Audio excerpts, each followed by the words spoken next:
और आज commodity markets पर बात करने के लिए हमारे साथ इडलवाइस फाइनेंशियल सर्विसेज की रनिशा चनानी है। रनिशा, गुड मॉर्निंग, स्वागत है आपका। लेकिन आइए सबसे पहले आपको आज की बड़ी खबर और बहुत इंपॉर्टेंट खबर बताएं। सोने का इंपोर्ट कम करने के लिए रिजर्व बैंक ने नियम और सख्त कर दिए हैं। अब इंपोर्टर्स को कुल इंपोर्ट का 20% सोना एक्सपोर्ट के लिए सुनिश्चित करना होगा। ये सोना कस्टम के पास रिजर्व रहेगा।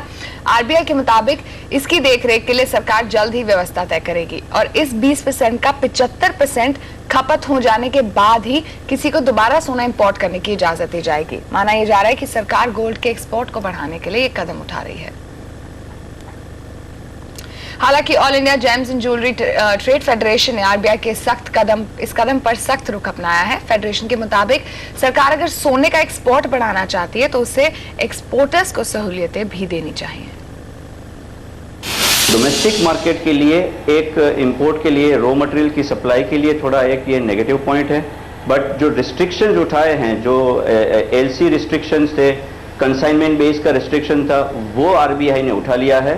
तो उससे एटलीस्ट अपनी एक जो अवेलेबिलिटी है वो मिल जाएगी, मगर एक अपर लिमिट आ जाएगी हमारी कि जो लास्ट ईयर का एक्सपोर्ट्स हमारा था करीबन 65 टन्स का, अगर हम वही चलते हैं, वही एक्सपोर्ट्स को लेके ये साल में भी हम चलते हैं, तो हमारा जो ओवरऑल इंपोर्ट जो है वो 300 से 350 टन से ज़्यादा नहीं हो पाएगा। तो हमारी जो रिक्वायरमेंट होगी उससे अगर कम इंपोर्ट होगा और इसमें रिस्ट्रिक्शन आएंगे तो डोमेस्टिक मार्केट के लिए थोड़ा नेगेटिव न्यूज़ आ जाएगा। एक्सपोर्ट्स को एनकरेज करने के लिए हमें सरकार को रिक्वेस्ट करनी है कि आप कोई भी इंसेंटिव्स एक्सपोर्ट्स के लिए दीजिए जिससे एक्सपोर्ट्स बढ़े। ऑलराइट, और इसी बीच आप देखेंगे सोने और चांदी में आज थोड़ा सुस्त कारोबार हो रहा है। तो सोने में शुरुआत थोड़ी सी मजबूत जरूर हुई थी, लेकिन चांदी 42,000 के ऊपर जब भी आप देखेंगे चांदी यहाँ पर पहुंचती है तो थोड़ा सा उसमें सुस्त कारोबार होना शुरू हो जाता है। आइए सोने का भाव फिलहाल ओके आप देखेंगे अब नेगेटिव टेरिटरी में ट्रेड करता हुआ तो 27,500 के आसपास। और ऑफकोर्स इंटरनेशनल मार्केट्स में ये काफी क्रूशियल लेवल्स है जो आप देख रहे हैं, 1330 1334 तक के लेवल्स। आगे किस तरह की ट्रेजेक्ट्री रहेगी ये जानते हैं। रनिशा हमारे साथ जुड़ी हुई है। रनिशा, क्या लग रहा है यहाँ से सोने की कीमतों में आप जिस तरह से आरबीआई लगातार कदम उठाते जा रहे हैं सोने के इंपोर्ट को कर्व करने के लिए, लग रहा है यहाँ से सप्लाई हिट होगा और प्राइसेस को एक बूस्ट मिलेगा?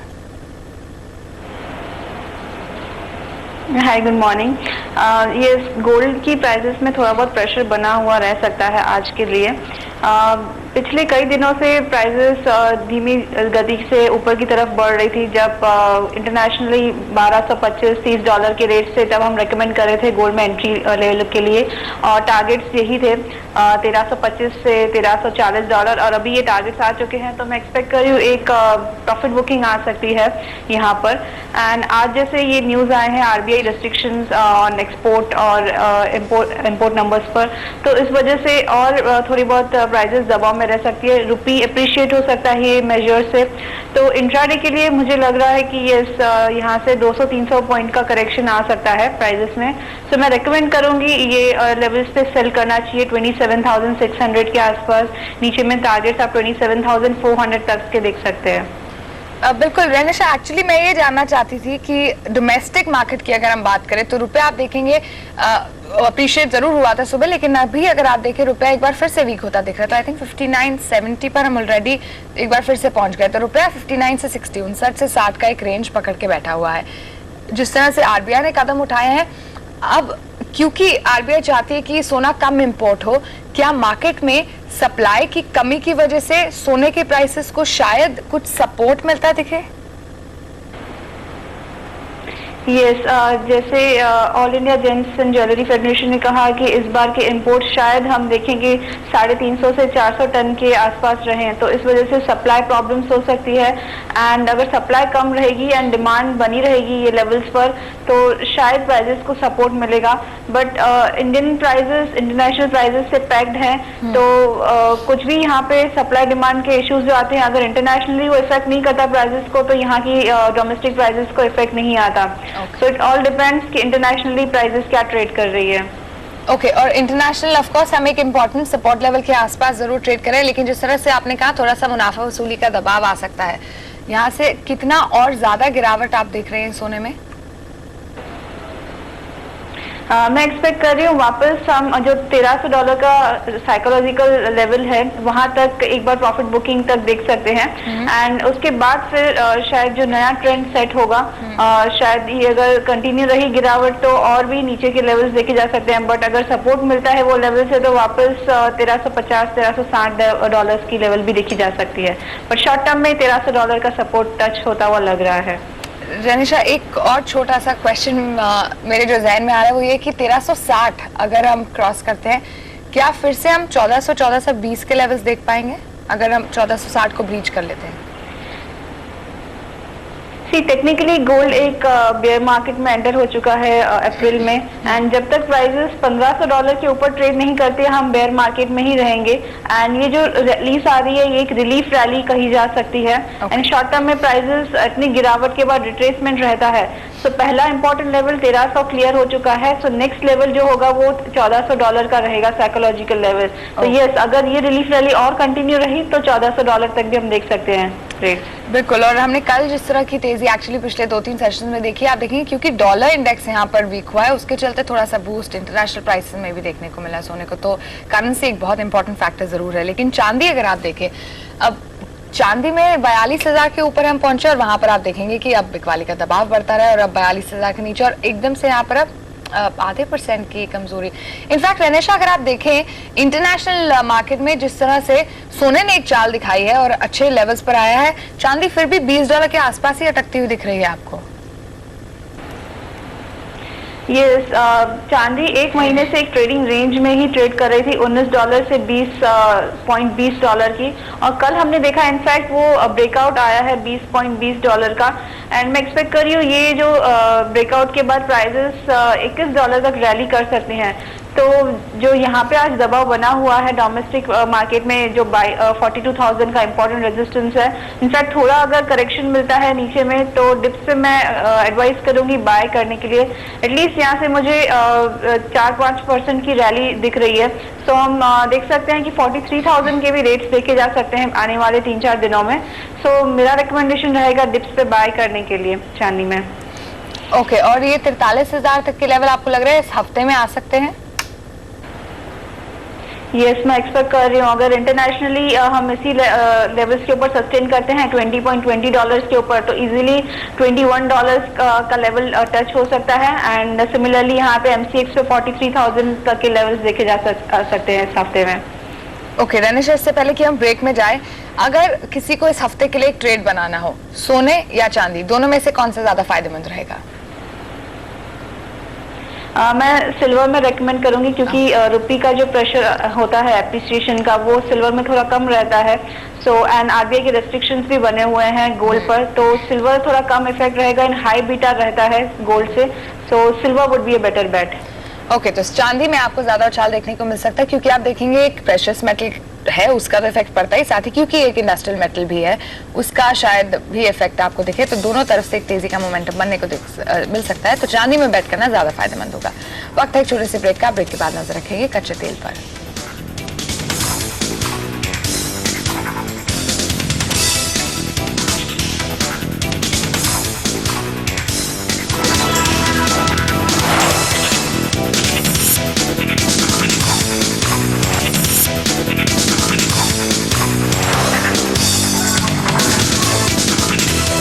वेलकम बैक, आप देख रहे हैं कमोडिटी राउंडअप और अब बात कच्चे तेल की, जहां पर आप देखेंगे बढ़त ही देखने को मिल रही है। अंतर्राष्ट्रीय बाजार में अगर आप देखें तो सुस्त कारोबार है क्योंकि WTI जो हमने देखा था ब्रेंट से प्रीमियम पर भी पहुंच गया था शुक्रवार को, और कल हमने कोइंसाइड करते देखे थे ब्रेंट और WTI नाइमेक्स के प्राइसेस, लेकिन अभी अगर आप देखें तो थोड़ा सा उससे नीचे एक बार फिर से नाइमेक्स क्रूड फिसलता हुआ, इनफैक्ट 107 के आसपास नाइमेक्स और 108 के ऊपर ब्रेंट आपको ट्रेड करता दिख रहा है।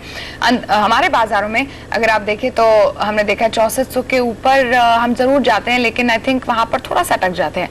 किस तरह की रणनीति आपको कच्चे तेल में बनानी चाहिए? रनिशा, कच्चे तेल ने जिस तरह की एक रैली दिखाई है और अभी भी जिस तरह का मोमेंटम है, ऑब्वियसली वो उस पर किसी को डाउट नहीं है, लेकिन क्या लग रहा है अभी कुछ दबाव बनता दिखेगा या फिर ये रैली आगे कंटिन्यू हो सकती है? कच्चे तेल में जो रैली आई थी उसके 3 रीजंस थे। एक था कि जियोपॉलिटिकल टेंशंस इजिप्ट में और सूडान में बने हुए थे इस वजह से, और इन्वेंट्रीज लगातार 3 हफ्तों से गिर रही थी, और डॉलर वीकनेस की वजह से तेजी बनी हुई थी। बट मुझे लग रहा है कि यहाँ पे WTI क्रूड ने ऑलमोस्ट $110 के आसपास उसका जो है वो टॉप आउट हो चुका है।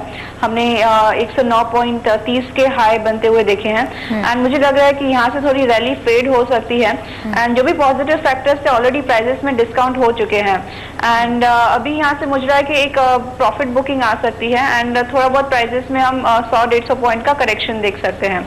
तो मुझे लग रहा है यहाँ से सेल करना बेटर रहेगा 6400 के आसपास। स्टॉप लॉस रखना चाहिए 6450 का, एंड टारगेट्स नीचे में 6320 एंड 6300 तक के लेवल्स देखे जा सकते हैं।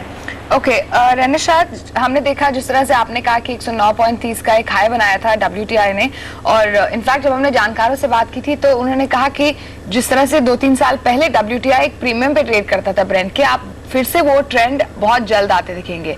क्या अगर आप WTI में और ज्यादा तेजी आगे देखते हैं, उसका इम्पैक्ट फिर किस तरह से घरेलू प्राइसेस पर पड़ेगा?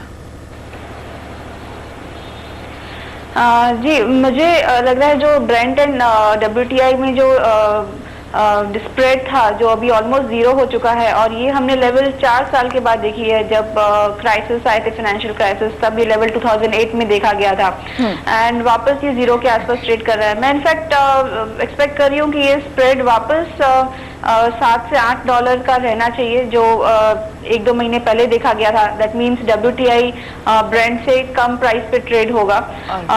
जो ये फैक्टर्स है जिस वजह से WTI प्राइसेस में बढ़त आई है वो टेम्पररी है, एंड वापस प्राइसेस नीचे की तरफ आ सकती हैं। तो इनफैक्ट मैं एक्सपेक्ट कर रही हूँ कि ये स्प्रेड वापस वाइडन होना चाहिए। ओके, तो स्प्रेड वाइडन हो सकता है, यानी कि WTI आपको यहाँ से कमजोर होता दिख सकता है। रनिशा, बहुत सारे दर्शक जिनसे हम बात करते हैं उन्होंने निचले लेवल्स पर शॉर्ट पोजीशंस बनाई होती है कच्चे तेल में। अगर किसी को अभी पोजीशन अपनी एग्जिट नहीं करनी तो क्या सलाह देंगे? आपको लगता है 1-2 महीने का अगर कोई नजरिया ले, पोजीशन कॉल ले, तो फिर से आपको 6000 के नीचे के लेवल्स देखने को मिलेंगे, या अभी शॉर्ट टर्म में नहीं? जी, जो ऑलरेडी शॉर्ट पोजीशंस में बने हुए हैं तो मैं कहूँगी इनफैक्ट यहाँ से एवरेज कर सकते हैं। स्टॉप लॉस 6450 का रखना चाहिए, एंड नीचे में प्राइसेस 6300 का पहला सपोर्ट लेवल है, एंड देन 6150 का है। जब तक प्राइसेस 6150 के ऊपर ट्रेड कर रही है तब तक बुलिशनेस थोड़ी बहुत कंटिन्यू रहेगी, बट एक बार 6150 का लेवल टूटा है देन 6000 के नीचे भी प्राइसेस ट्रेड करते हुए देख सकते हैं। सो यहाँ पे एवरेज एक बनता है for target of 6300 and stop loss 6450। Alright, okay, तो अगर आपने निचले लेवल्स पर बिकवाली की है तो आप एवरेज कर सकते हैं, और 6300 का एक लेवल है जिसको पहले ब्रेक करेगा, उसके बाद 6300 अगर हम डिसाइसिवली ब्रेक कर रहे थे तो 6150 का। फिलहाल आपको प्री लेवल्स पे बिकवाली की रणनीति ही रनिशा ने सुझाई है। नेचुरल गैस में अगर आप देखें तो तेजी आ रही है, लेकिन नेचुरल गैस पे अगर आप देखें तो 220 के लेवल्स के आसपास ही आप देखते हैं नेचुरल गैस को ट्रेड करते हुए। रनिशा, नेचुरल गैस में किस तरह का ट्रेड करना चाहिए आज? नेचुरल गैस में मुझे कुछ खास वन वे मूवमेंट नहीं लग रहा है, क्योंकि इन्वेंट्रीज की वजह से काफ़ी फ्लक्चुएशंस आते हैं, वॉल्टिलिटी आती है प्राइसेस पे, एंड अगेन हम वही लेवल्स पे ट्रेड कर रहे हैं। सो वही मुझे 215 से 225 के रेंज बाउंड ट्रेडिंग लग रहा है। सो यहाँ से 220 पे अगेन बाइंग की जा सकती है फॉर 225 का टारगेट, एंड अगेन वहाँ से सेलिंग की जा सकती है, 215 का टारगेट रहेगा। सो range bound movement expected in natural gas. Okay, तो आप रेंज बाउंड ट्रेड देख सकते हैं नेचुरल गैस में, जो आप पिछले आई थिंक 2-3 हफ्ते से ही देख रहे हैं। नेचुरल गैस में साइडवेज मूवमेंट ही है, तो ज्यादा एक वन वे मूवमेंट नहीं है, जिस तरह से रनिशा ने मेंशन किया। बेस मेटल्स पर नजर डालिए। शुरुआत पॉजिटिव की थी बेस मेटल्स ने बढ़त के साथ ही, और अभी अगर आप देखें तो थोड़ा सा of their high point of the day हम ट्रेड कर रहे हैं। तो कॉपर लेकिन अभी भी 420 पर है। निकल आई थिंक 844-45 के भाव थे। एल्यूमिनियम भी होल्डिंग स्ट्रॉन्ग, लेकिन निकल की जो भी शुरुआती बढ़त एक्चुअली थोड़ी कम हो गई है, लेकिन ओवरऑल बेस मेटल पैक अभी भी पॉजिटिव टेरिटरी में ही ट्रेड कर रहा है। रनिशा, सबसे पहले मैं आपसे निकल पे कॉल लेना चाहूंगी, क्योंकि जिस तरह से चाइना के किसी एरिया में एक अर्थक्वेक आया था, वहां पर कुछ निकल के रिजर्व से, उसके चलते मैं देखा था थोड़ा सा शायद एक पुश मिला होगा कल निकल के प्राइसेस को। क्या निकल पर इस लेवल पर बेट करना चाहिए? यस, निकल में जो कॉस्ट ऑफ प्रोडक्शन लेवल्स है वो यही है, अराउंड $14,000 के नीचे, काफ़ी 30 to 40% of the production of world इस प्राइजेस के आसपास रहता है। तो ये प्राइजेस से ज़्यादा सस्टेनेबल नहीं है प्राइजेस। और MCX पे देखें तो 800 रुपये की लेवल है, जो एक मैं कहती हूँ वैल्यू बाय रहता है निकल में। जब भी प्राइजेस इसके आसपास ट्रेड करती हैं तो 20 रुपये 780 के स्टॉप लॉस से बाइंग करनी चाहिए। सो अभी ऑलरेडी प्राइजेस में थोड़ा बहुत बढ़ चुकी हैं, प्राइजेस यहाँ से 840 के आसपास ट्रेड कर रही हैं, तो थोड़ा भी करेक्शन मिलता है, अगेन बाइंग की जा सकती है for the targets of 900 in a shorter term period for 15-20 days. But intraday के लिए भी ये यहाँ से बाइंग की जा सकती है। ऊपर में टारगेट्स आप 850 तक देख सकते हैं। बिल्कुल, निकल एक ऐसा बेस मेटल है जिसमें अगर आप ट्रेड करें स्ट्रिक्ट स्टॉप लॉस के साथ तो आप अच्छा खासा मुनाफा कमा सकते हैं, क्योंकि एकदम से आप एक स्पाइक देखते हैं निकल में। पूरे बेस मेटल पैक में सबसे ज्यादा स्पाइक इनफैक्ट निकल ही आपको दिखाता है। तो यहाँ पर खरीदारी की रहा है और आपको 900 तक के टारगेट्स के लिए अप्रोच भी आप कर सकते हैं अगर आपका थोड़ा लंबा नजरिया हो, यानी 15-20 दिन या 1 महीना। कॉपर मेन लेवल्स पर रनिशा क्या करना चाहिए? कॉपर भी एक sideways to range bound movement में ही ट्रेड हो रहा है। 415 से लेके 425-26 तक की उसकी रेंज है। एंड दोनों तरफ के फैक्टर्स हैं और नंबर्स इस तरह से आते हैं कि प्राइजेस को नीचे की तरफ भी लेके जाते हैं और वापस ऊपर भी ले जाते हैं। जैसे कल हाउसिंग प्राइस का डेटा था वो नेगेटिव था प्राइजेस के लिए, एंड अगेन हम देखेंगे 1-2 दिन में वापस पॉजिटिव डेटा आएंगे एंड प्राइजेस वापस ऊपर की तरफ ट्रेड करेंगे।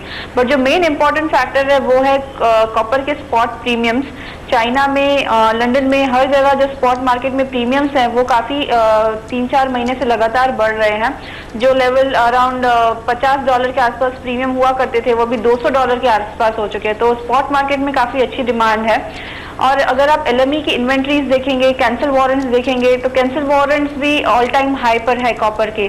51%, 52% के आसपास कैंसिल वारंट्स हैं आप अगर इन्वेंट्री के साथ देखे जाए तो ये सब फैक्टर्स प्राइजेस को काफ़ी सपोर्ट कर रहे हैं। एंड अब चाइना और लंदन की जो प्राइजेस हैं उसमें भी काफ़ी मिसमैच था, तो एक आर्बिट्राज विंडो ओपन हो चुकी है जहां पर ट्रेडर्स लंदन से बाय कर चाइना में शिप करते हैं एंड वहां पे सेल करते हैं। तो इस तरह चाइना के इंपोर्ट्स भी बढ़ रहे हैं लगातार 2-3 महीने से। वहां पे लग रहा है कि रीस्टॉकिंग हो रहा है, आर्बिट्राज हो रहा है, तो इस वजह से प्राइजेस काफ़ी सपोर्टेड है। एंड हम नहीं देख रहे हैं कि 410 के नीचे प्राइजेस ट्रेड हो पिछले कई दिनों से। तो ये डिप्स पे कॉपर में बाइंग की जा सकती है। इवन आज भी ये लेवल्स पे एंटर होना है तो आप 421 के आसपास एंटर होइए। 419 का स्टॉप लॉस रहेगा एंड टारगेट 425 तक के देखे जा सकते हैं। ओके, शुक्रिया ननेशा हमारे साथ जुड़ने के लिए और अपनी तमाम स्ट्रैटेजीज शेयर करने के लिए। तो आपको बताएं यहाँ पर कॉपर और निकल में आप खरीदारी की रणनीति बना सकते हैं, लेकिन याद रखिए स्टॉप लॉस लगाना आपको हर ट्रेड में बहुत इंपॉर्टेंट होता है। कच्चे तेल में लेकिन बिकवाली की एक राय दी है, ऊपरी लेवल्स पर 6400 का लेवल होगा जहां बेचकर चले। स्ट्रिक्ट स्टॉप लॉस 6450 का लगाएंगे और 6320 के टारगेट के लिए अप्रोच करें। लेकिन प्याज में भी शुरू हो सकता है वादा कारोबार। पूरी खबर लेंगे इस ब्रेक के बाद।